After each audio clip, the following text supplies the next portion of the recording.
Greetings and salutations, everyone, and welcome to this edition of HeteroHIV. I'm your host and moderator, Reggie Smith. I'm a heterosexual black man who was diagnosed with AIDS and hepatitis C in 1988 and probably contracted it in 84, sometime around that time, before I ended my active IV drug use 39 years ago. My wife Dion and I have been together since 1985, and she remains HIV negative, thank God. Many things have changed around HIV over the past 40 years. Treatments and information have provided hope and longevity for many of us. Some things like stigma and fear of disclosure, unfortunately, remain the same. Over the past 3 years, our team here at the Reginald and Dion Smith Foundation have made significant strides in promoting a hetero-inclusive approach to HIV, advocacy, and awareness.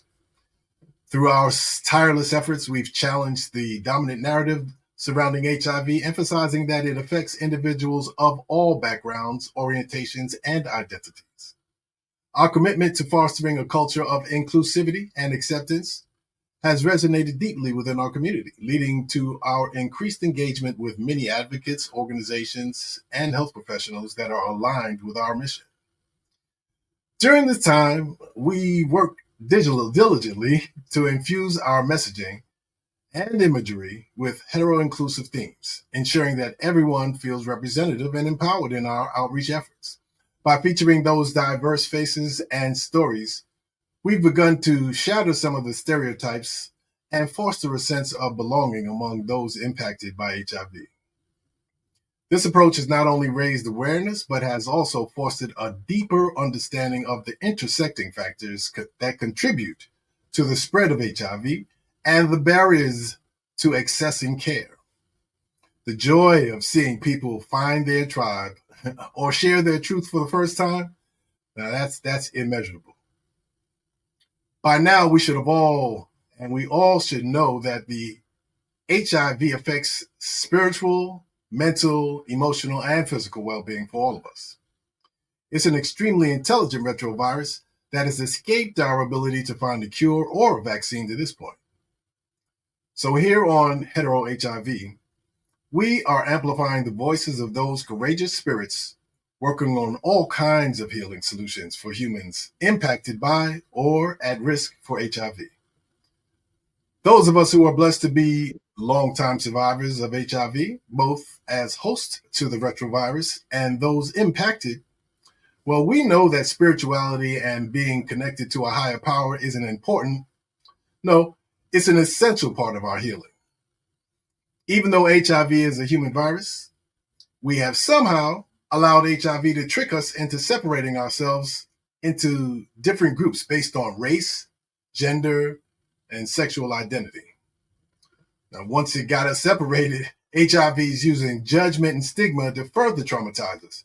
And most of us have seen those movies where, the allies or the aliens attack and our planet and all the nations come together for the greater good, despite our differences. Well, HIV is kind of like an alien, right? I mean, somehow some humans think that they're excluded or immune from attack.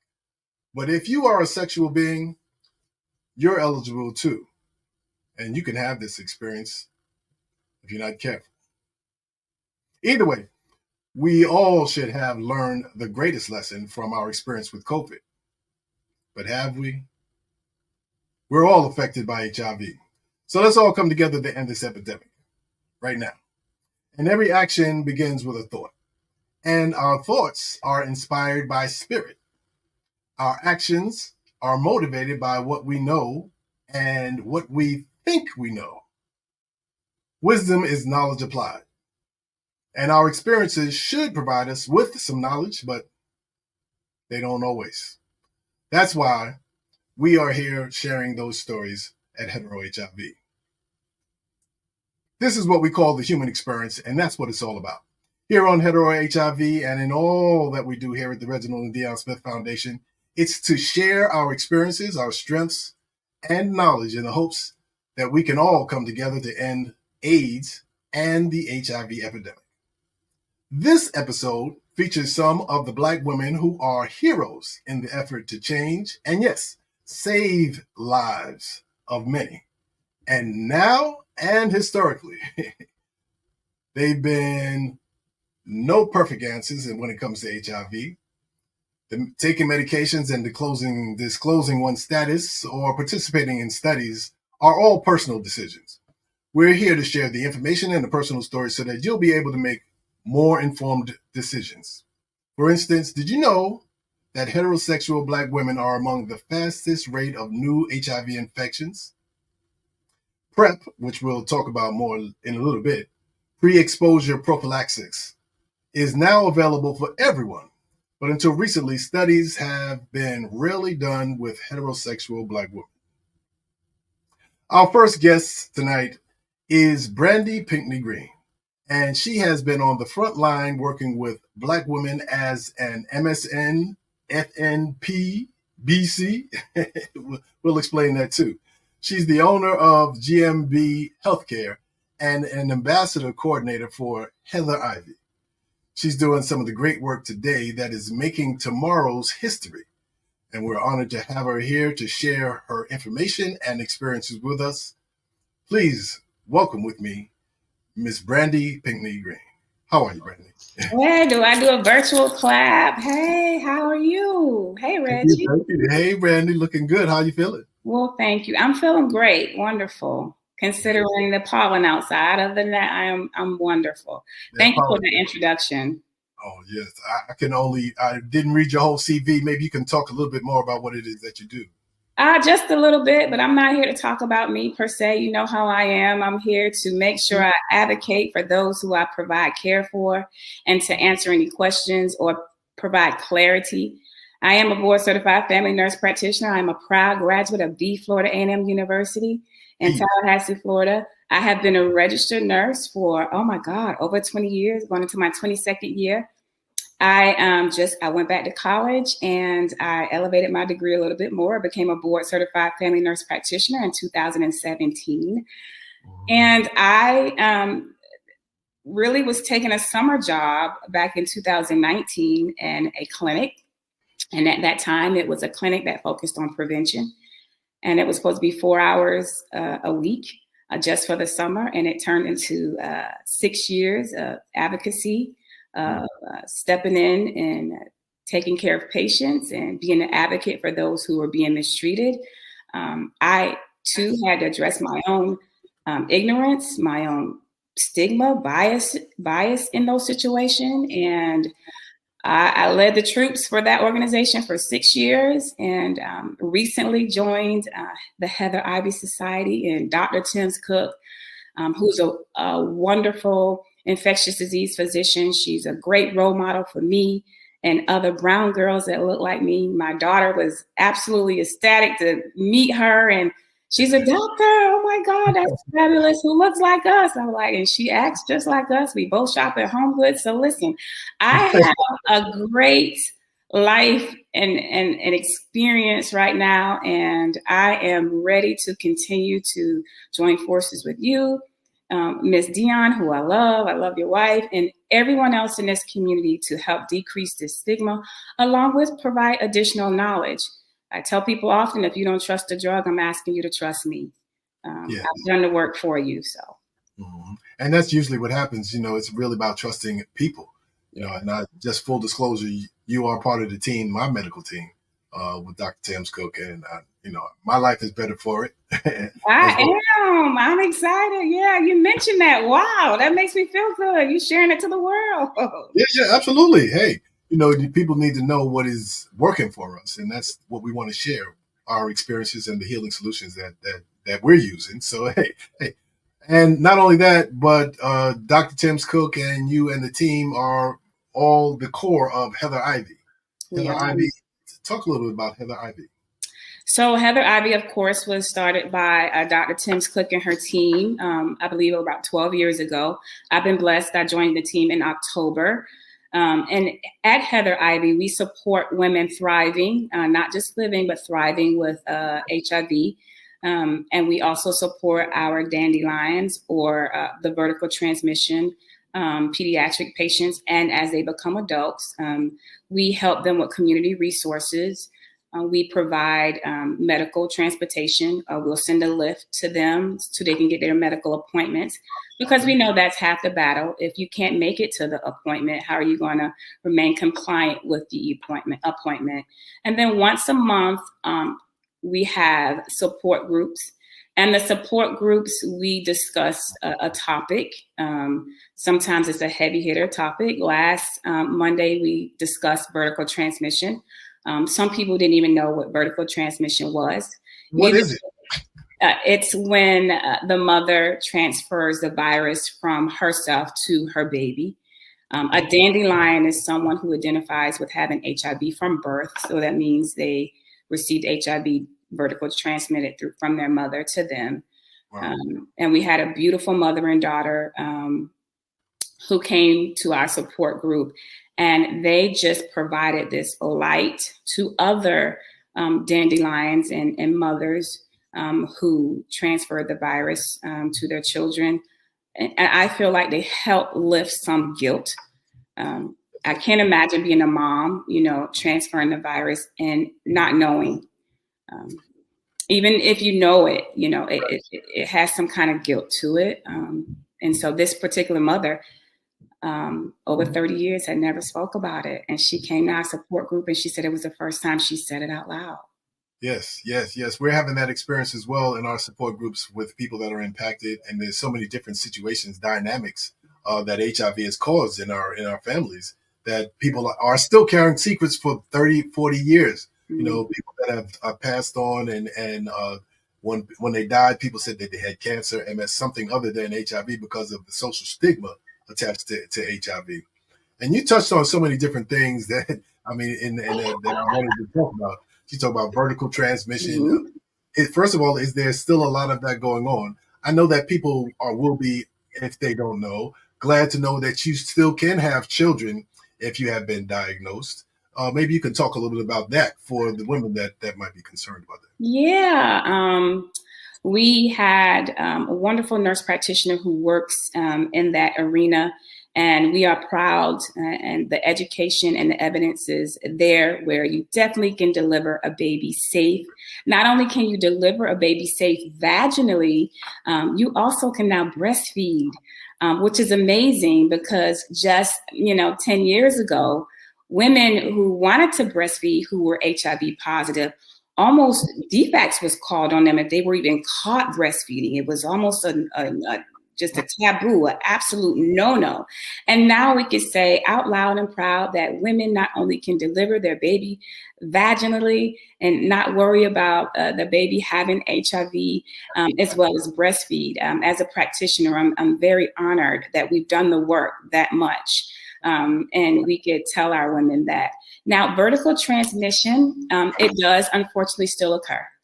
It should not occur. The numbers are very low, but yes, it does occur. If the HIV virus is not caught in the mother in a timely manner, and the pregnancy proceeds and delivery proceeds, and healthcare things happen, out of care, not going to physician's appointments. Unfortunately, some vertical transmission deliveries still occur. Very little. I don't have the exact stats, but I'll make sure I get them back to you. But nothing like in the 80s and the 90s. Right. So there's still a lot of dandelions that are thriving. I've met a few, and tell a little bit about what their experiences must be like. So for the few that I've had interaction with, had the privilege of also providing care for, it's like any other thing, Reggie. If you don't have support, if you don't have the understanding of your walk, and they have a sense of why did this happen to me, but with no purpose to follow, they will have a sense of like they're inferior to others.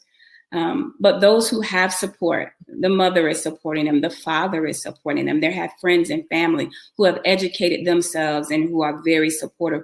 Those dandelions tend to thrive a little bit more. They tend to be more embracive of embracing their diagnosis better. So it's just like any other disease process, whether you are diabetic type 1, born with diabetes, if you are a sickle cell patient born with sickle cell, in and out of the hospitals. Your veins are, vigilant of being stuck over and over and over.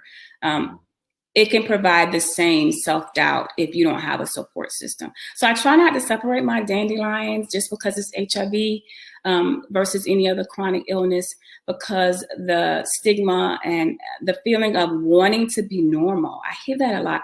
I just want to be normal. Well, let's normalize what we consider normal. Like, what's normal? Am I normal just because I don't have a chronic illness? Like, no. Brandy, you're reading, you're really feeling my spirit, and this is such a, what we talked about in the opening, that it is a emotional, mental, spiritual disease. It affects all of those things, including the physical, but, it's really affecting the spiritual and the emotional. That has an effect on the physical. So as you just talked about, people that are feeling love and are being loved, that are sharing love, they are having better outcomes. Yeah. And so that's why and to normalize it really takes away a lot of the stigma that is, and stigma to me is being more concerned with what other people think about me than I am what I concern with with myself, how I look at me. And if we can kind of knock some of that out of the box, then I'm sure we would have much better outcomes. But those are the things that we can handle. Thank God science has gotten better over time, and now we have PrEP. And I know that you are working on a study, I believe, a study. Maybe you can talk a little bit about that. And I know that we've got some other folks, Dazon from Sister Love is going to be coming later on to talk maybe about some of the political part of it and all of that. But talk a little bit about Apertude, the study, and the fact that Black women weren't really a part of PrEP studies early on, and the data. Is there data available for Black women? How are things working with PrEP? Yeah, I think it's twofold. I gotta give all praise to one of my mentors. We lost Hermione Bell. One of the things she taught me early in my career is that a lot of the medications did not study African Americans, and we were at the forefront of that disease process. And what she also told me was the efforts in getting African Americans, whether it be male or female, in these studies were very low.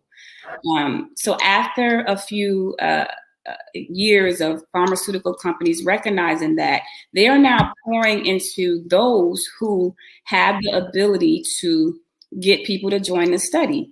African Americans in general do not join studies, which we have a right to because of the history, right? And if you think about Miss Evers' Boys always comes up, in situations in which they utilized, the Black nurse and lies were told. It makes it look really terrible for people to join the study.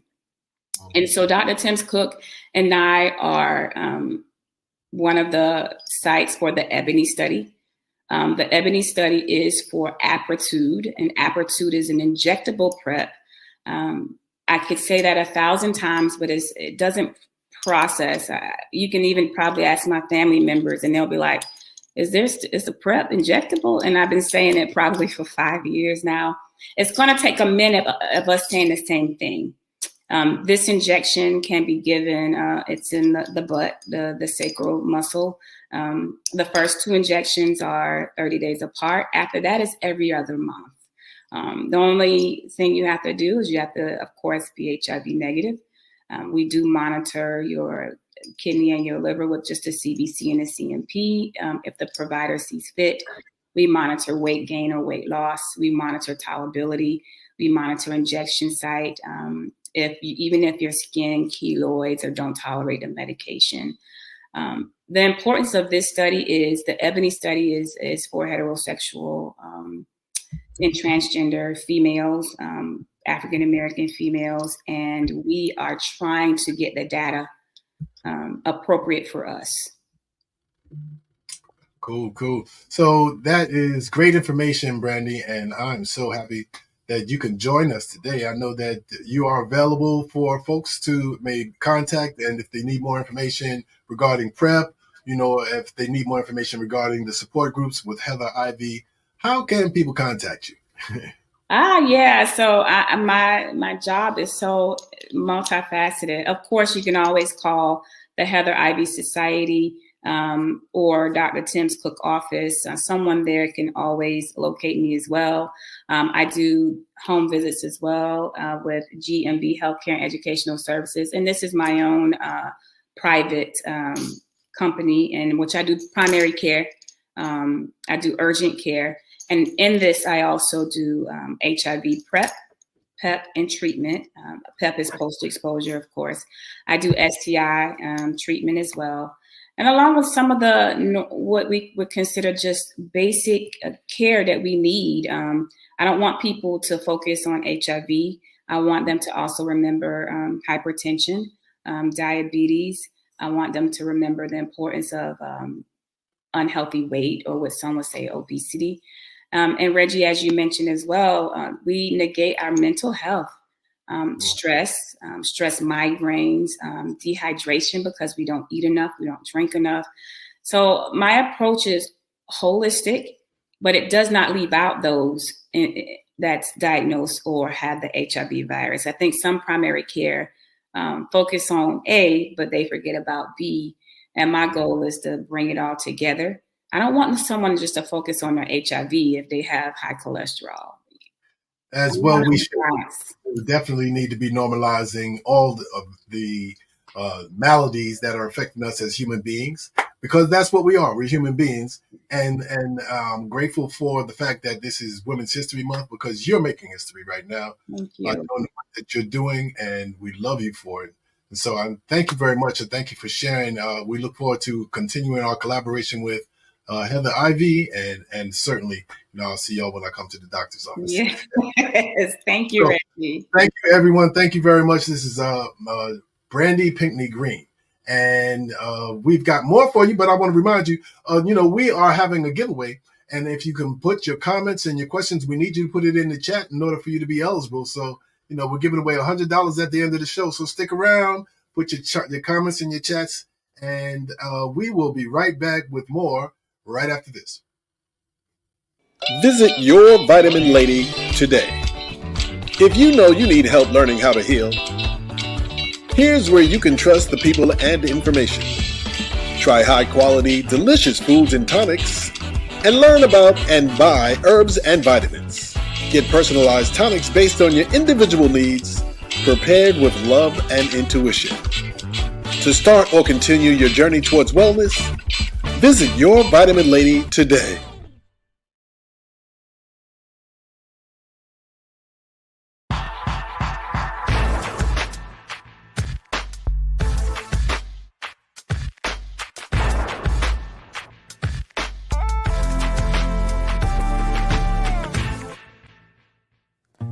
Hello, hi, I'm Freda. I'm 41 years old. Yes, I'm 41. I just look young. 2002 is when I found out my status. I found out I was living with the virus. It was a scary moment when I first found out, but I didn't soak in it. I just said, wow, I need to educate myself so that way I can do something to help. I work for a private doctor's office that offers counseling to HIV positive individuals. My job is basically educating them about HIV and helping them live a longer life, by being compliant to the medication and being that support to them. HIV is so on the rise now. It's not only affecting men, it's affecting women as well, professional women, not just someone that's out there, using drugs.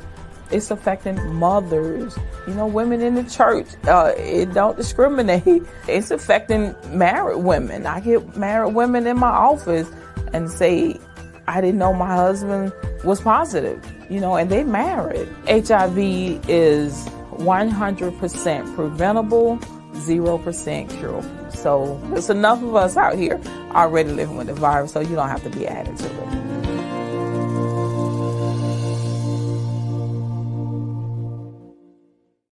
Thank you, Freda. That's Freda Jones. She's another hero here in the Atlanta area that's been doing great work for a very long time. So as we move along, I just want to invite our next guest. She is Cheryl Jones. Cheryl M. Jones. She's a BS. She has a BS in psychology and a master's in counseling. She's certified as a spirit counselor and an ordained minister, a healer and a teacher, and just an all-around people person. She says she's a Southern girl raised in the New York suburbs. Being from the South Side of Jamaica, Queens, when she said suburbs, we mean that she's from probably the island somewhere.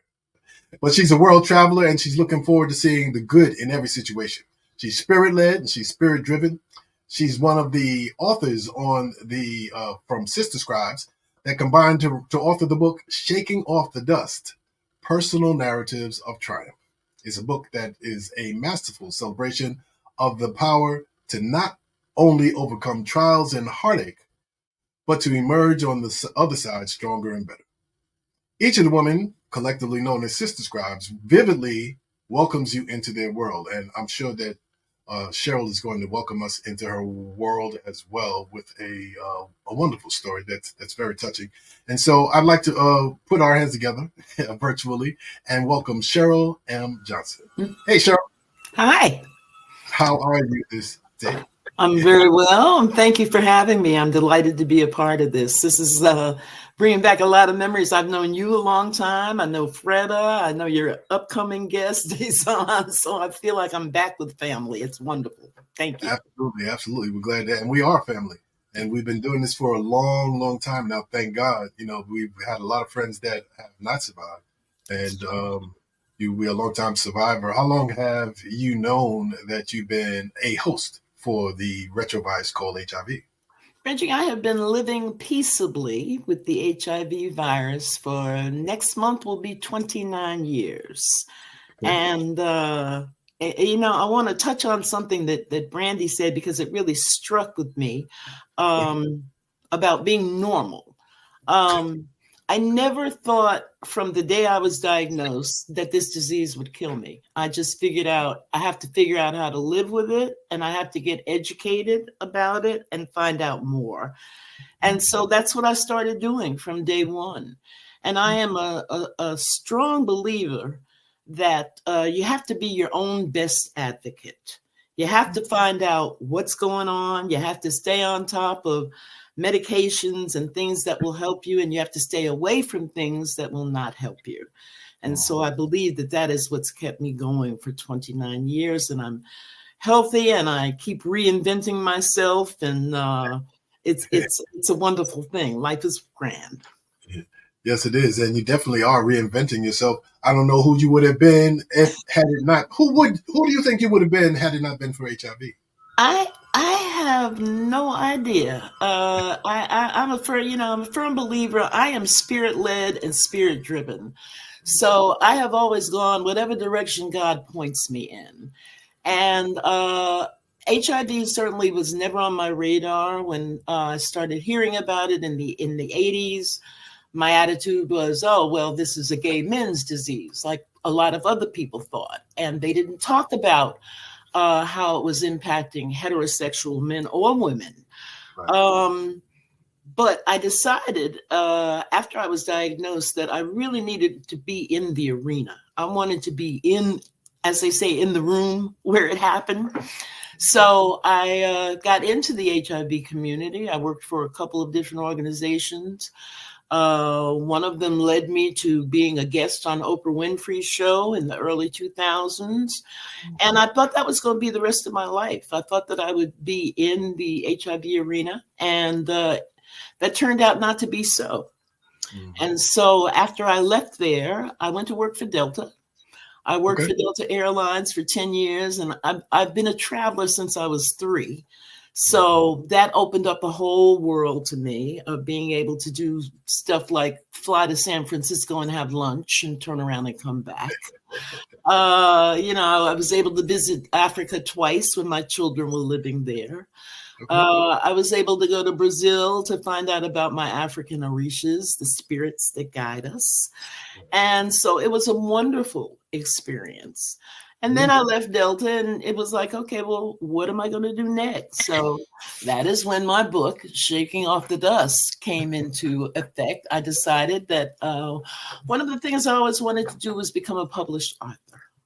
Okay. And I did not want to write about HIV. That's going to be a part of my memoir. But for this particular project, I wrote about my mother. And growing up with my mother suffered from bipolar syndrome, and she was very anti-medication. So if you know anything about bipolar, you know that it's a roller coaster. You're up, Yeah. you're down, and that's the way it is.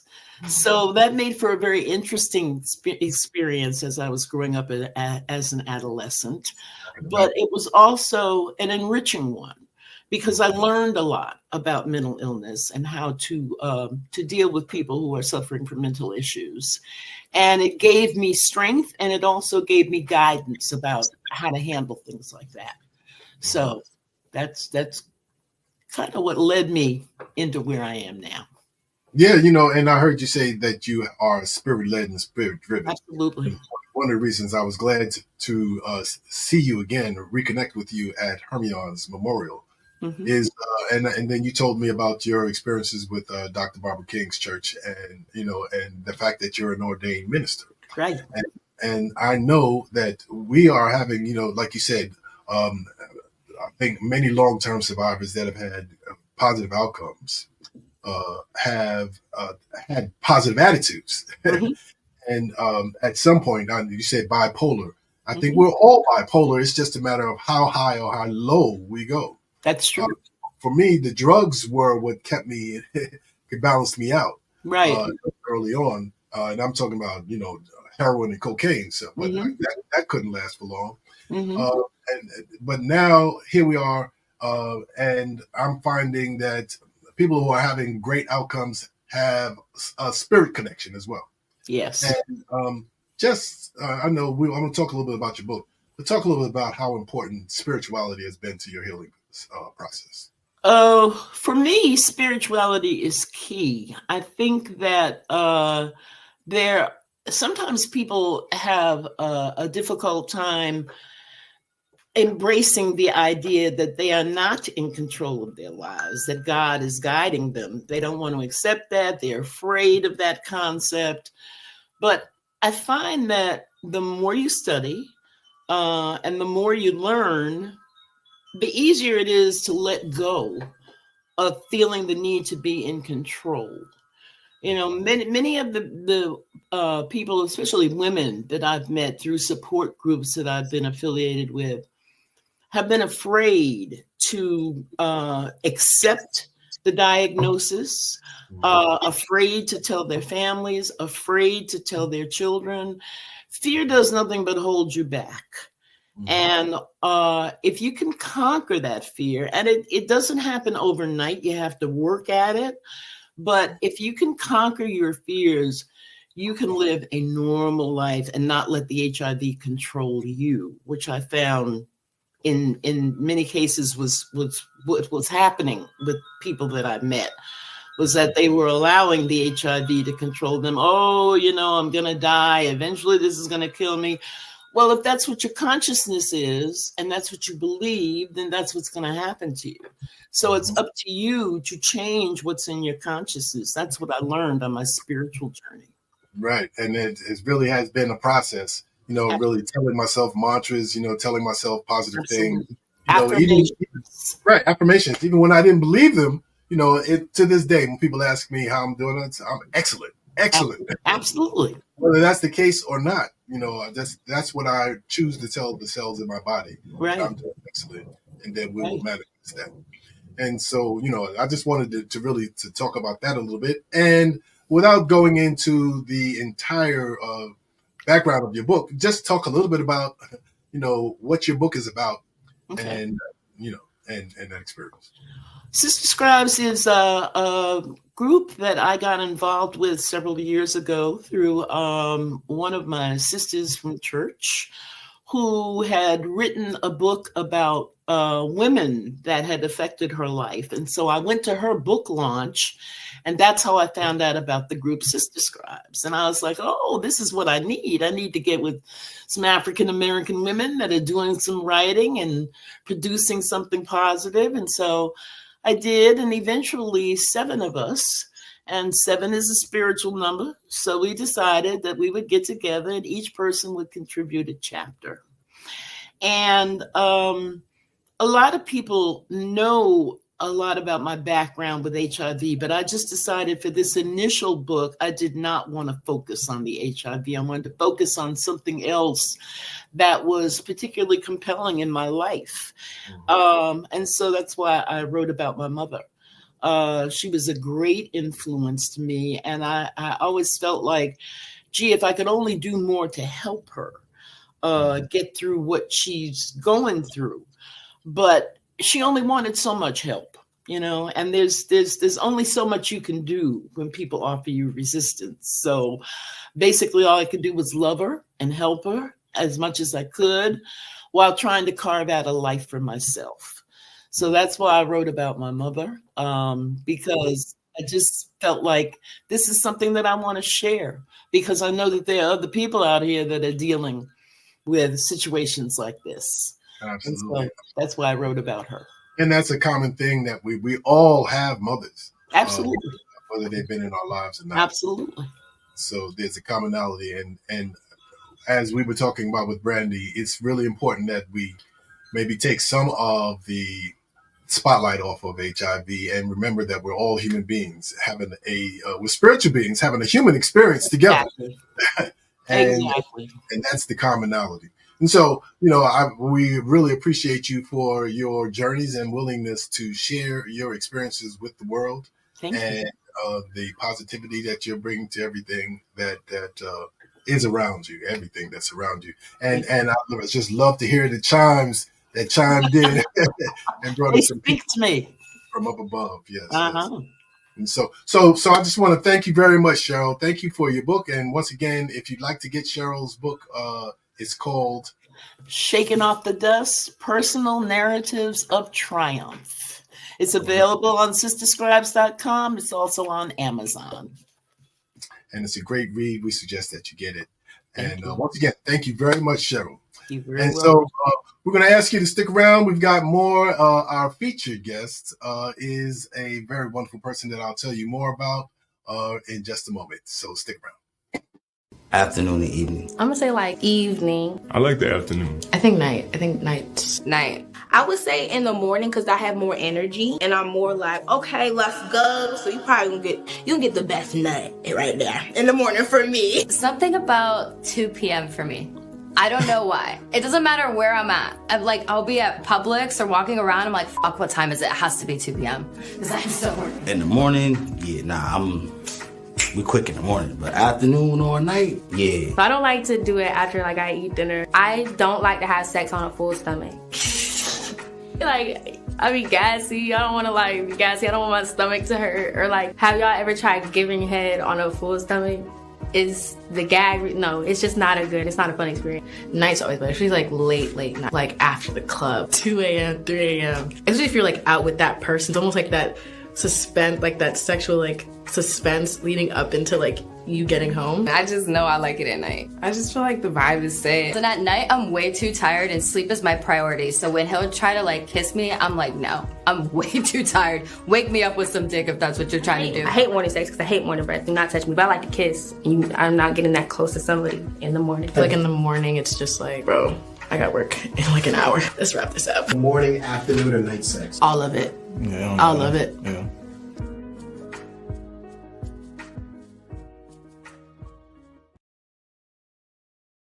Let's dive into something important, and that's B-Doxy-Pep by B-Brand. I know it's not your typical conversation, but it is crucial for your well-being. So B-Doxy-Pep is like an insurance policy, but for your sexual health. It's a one-time tablet that you take within 3 days of having unprotected sex. It provides protection against chlamydia, gonorrhea, and syphilis, helping you stay safe. Yes, that's right. Plus, this product has gained recognition and trust in reputable publications such as CNN, the New York Times, and Forbes. Even health departments in progressive cities such as San Francisco distribute it to help lower the rise in STD rates. So whether you're just enjoying your social life or preparing for the unexpected, B-Doxy-Pep is there to support you. So stay informed, stay protected, and keep your health the top priority with B-Doxy-Pep by B-Brand.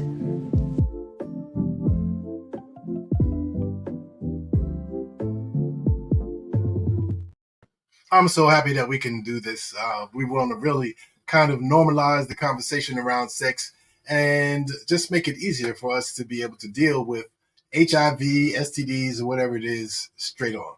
And in that regard, our next guest has been a visionary, Dazon Dixon Diallo. She's a recognized visionary and an advocate in the struggle for human rights, sexual and reproductive justice, and the fight against HIV/AIDS with and on behalf of communities of color, women and girls living with HIV, and those at risk for HIV and STIs, sexually transmitted diseases. Dazon's the founder and the president of Sister Love, Incorporated, established in 1989, the first women's HIV/AIDS reproductive justice organization in southeastern United States. She's a proud member of In Our Own Voice, the National Black Women's Reproductive Justice Agenda, where she advocates for sexual and reproductive justice in public health and prevention policies and programs. She's a member of several bodies of influence, including the Women at Risk Subcommittee and the Scientific Advisory Group of the HIV Prevention Trials Network, UNFPA, Global Advisory Council, the Women's Research Initiative, and a founding member of Sister Song Reproductive Justice Collective. She's the creator of the convener. She's the creator and the convener, both, of the Prevention Options for Women at Risk, POWAR Partnership, formerly the U.S. Women's and PrEP Working Group, and Women Now. She also is the co-chair for the Act Now End AIDS National Coalition. Until recently, Dazon served as a member of the NIH Office on AIDS Research Advisory Council and on the board of directors of the National Women's Health Network. In 2001, she opened a Sister Love program office in rural South Africa, a municipality in near Joburg, where the project focus is the capacity building and sustainability development for local women-led HIV/AIDS organization. That's a mouthful. That's a lot. And that's more than I can even, oh my God. Dazon she's received numerous awards, recognitions for over 30 years.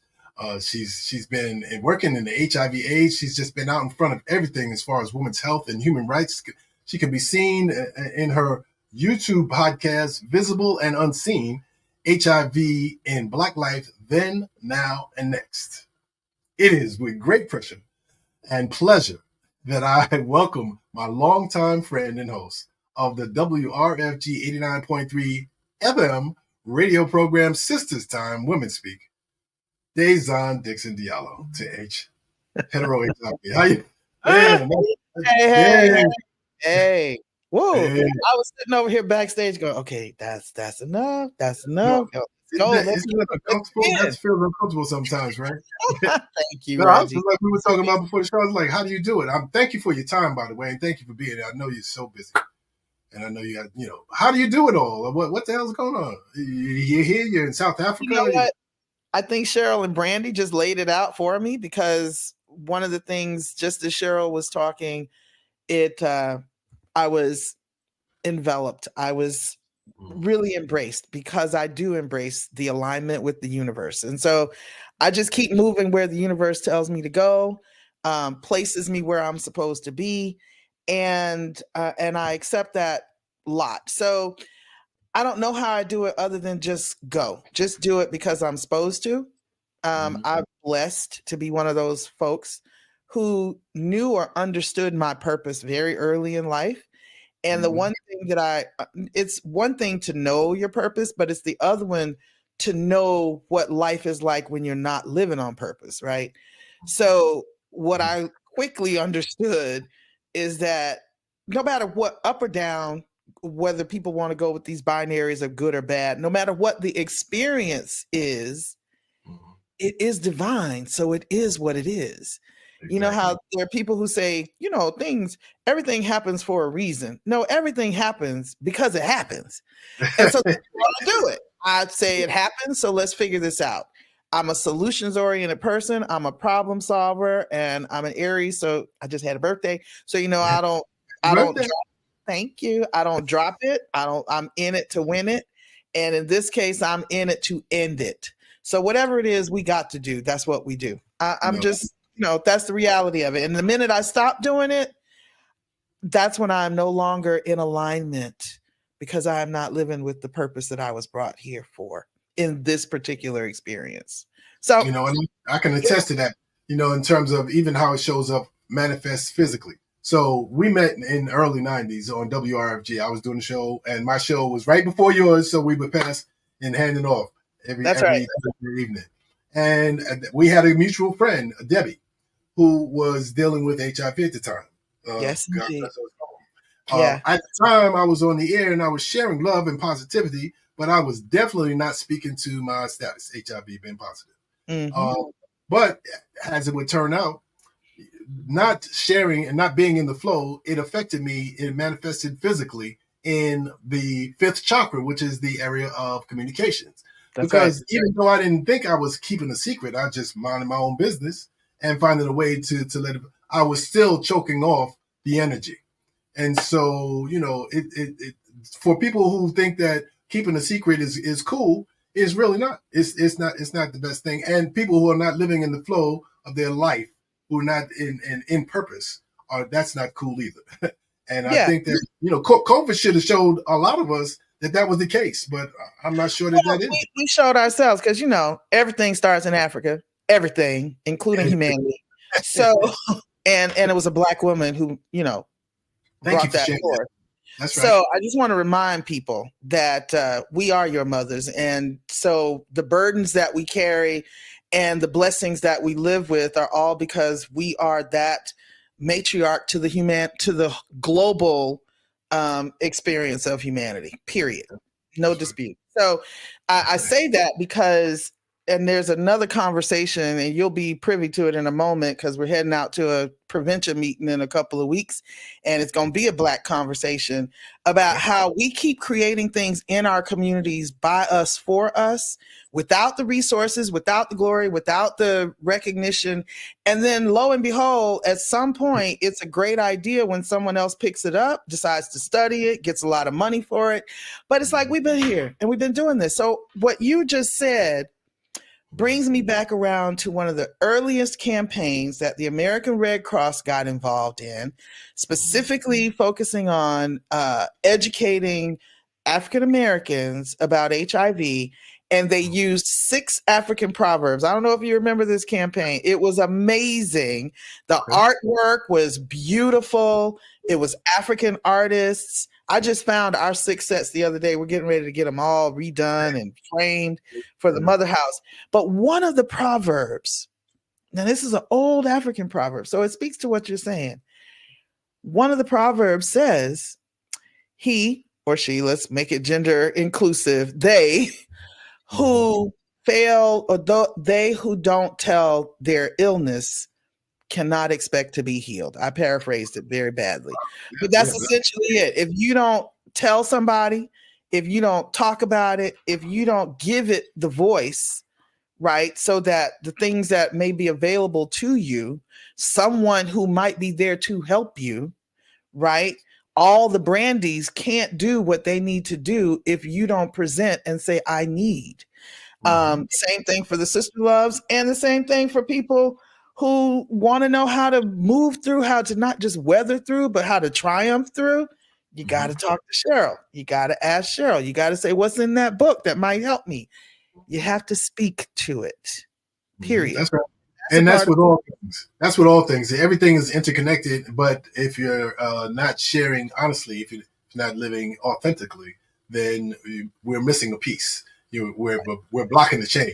You're getting in the way of our own selves. That's right. So, I'm glad you mentioned something though, and it's something that maybe you can help me with, because I'm, just such a visionary. Where in the hell did all this talk about pronouns and cisgender? Where did this come from, and why? So, I love that question. I think I don't know the true path of that history, but what I can tell you is that language is fluid. And particularly important in our language, and this is English, because English it's literally called an imperial language for lots of reasons, right? But what I think happens in the linguistic of where it comes from is that whenever people are living in the margins, whenever people are, and this can be LGBTQ, but it can also be Black folk, right? Black folk owning the N-word, that's a whole nother debate. But the question could be, where did that come from and why did that happen? It's because we had to claim for ourselves who we are. We name ourselves who we are, because if not, someone else will name us from their view and their perspective and their worldview, which if it's rooted in white supremacy or patriarchy or homophobia or transphobia or xenophobia, what you call me is probably not what I want to be called. So when it comes to the pronouns, right, the first thing is you're going to see me. And you're going to see me for who I say I am, not for who you think or want me to be, right? And so when I say, I identify this way, and these are the words you will use to describe me, that is an assertion of power. That is an assertion of self-determination. It is an assertion of bodily autonomy. It is one of the things, aside from just saying, I am of a different human experience than what your social system has constructed in this binary space. Binary serves nothing anytime, really. There's never any all good, all bad, all up, all down, all male, all female, all gay, all straight. It doesn't serve us to look at it. It's about the experience that we live. And if some folks don't even need the pronoun. They say, my name is my name, and you call me by my name. And that's their right to say that. And it's also the right to say, you know what? Call me what you want. I'll tell you what I am if I choose to. And if I don't, I'll be all right. And that's okay too. We have to also be in spaces, and this is the part I get a little about. You also have to be in spaces where it's okay to not share your pronouns if you don't choose to, simply because there's the other part of me being identified by somebody else. Don't even want to get into this whole debate around who gets to call who cisgender versus trans and the rest of it, because again, call yourself what you want and tell me what you want, but I'm going to call me what I want, and it has nothing to do, and it does not diminish or destroy or take away from who you are or your right to be who you are. Right. Well, that's about as comprehensive as an explanation as I've ever gotten. And I appreciate that. I know that self-definition, being able to define ourselves, is very important, not to let somebody else try to define me. And, and taking a stand as far as that's concerned. My concern is that I want to make sure that we all remember that we're all human beings. Right. And that it doesn't matter if you're, how you define yourself, that we're all human beings as it pertains to not only HIV, but everything else, but specifically to HIV because of the stigma that's involved and the way that judgment has separated us. And more importantly, for heterosexuals, because of the dominant narrative of HIV being that it's a gay disease, and the LGBTQ, Cheryl probably can tell you the same thing, and a lot of my other heterosexual brothers, we went into the gay spaces to get information and camaraderie, and to fight for our lives. And a lot of heterosexuals did not and do not do that, and so they're not getting information. And as a consequence, the epidemic is perpetuating itself. Because of behaviors and actions of uninformed people or people that just that are not getting it. So I just wanted to make sure that go ahead. Yeah, so I think what you're raising there are a few things, and some of it is off the conversation that you've also had with Brandy. There are a few things I think are really important for us to stick with and keep in our minds when we're thinking. So first, I want us to sort of deconstruct some of this American exceptionalism or U.S. exceptionalism and the HIV exceptionalism, right? So more than half of all the HIV in the world is in cisgender heterosexual women. Wow. Okay. Cisgender. So we don't even know the full totality of it in terms of inclusiveness of trans women and people who are assigned female at birth, right? Or gender expansive folks. But if more than half and 2/3 of all of those women are of African and Black descent, right? So we're having sex with people, and Black women in the United States pretty much as one grouping of ethnic and racial identities stay within our race and our ethnicity with our relationships more than anybody else does. So it's Black men, regardless of who they're having sex with, from whom HIV is being contracted, right? Or being experienced. And we got to start remembering and thinking about it in that way, because for that reason, and I know time is up, but this is critical because you and Brandy talked about it. And I think people have to understand, because things have changed and are changing. Two things. Tuskegee was horrible. Tuskegee was awful. Tuskegee was something that was done in a time in which that was actually the norm, so to speak. That was what we were struggling against all that while, was dehumanizing and subjugating Black human bodies, right?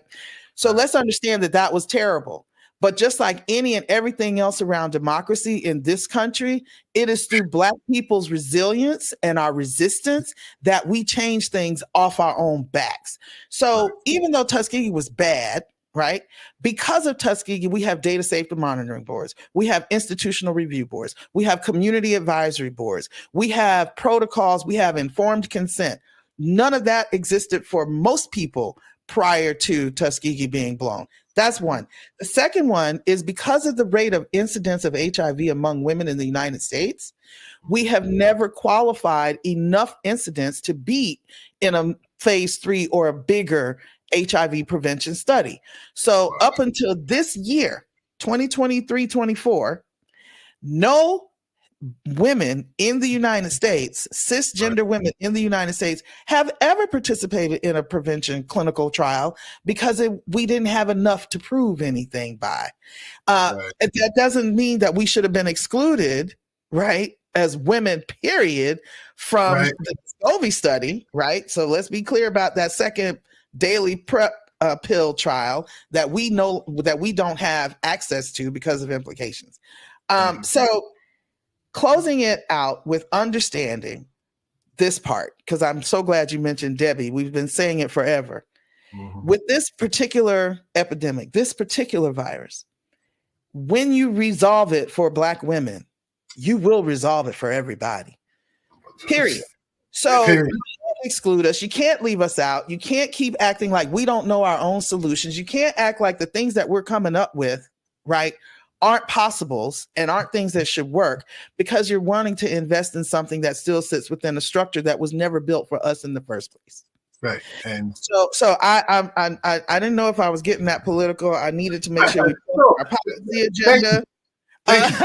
I need to make sure that we plugged our 2024 policy agenda that represents so much of what we're talking about. It's not just HIV. It's about immigrant justice, HIV, access to PrEP. It's about abortion access. It's about comprehensive sexual health education for everybody, not just kids in public schools.